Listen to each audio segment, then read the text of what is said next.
হরে কৃষ্ণ, রাধে রাধে, শুভরাত্রি সবাইকে।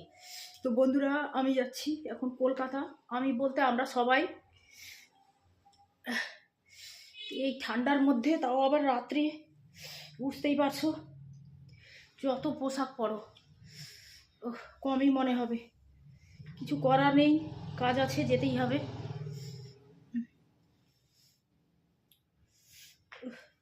সব থেকে বেশি মনে হয় ঠান্ডা লাগে আমার নাকের ডোগায়।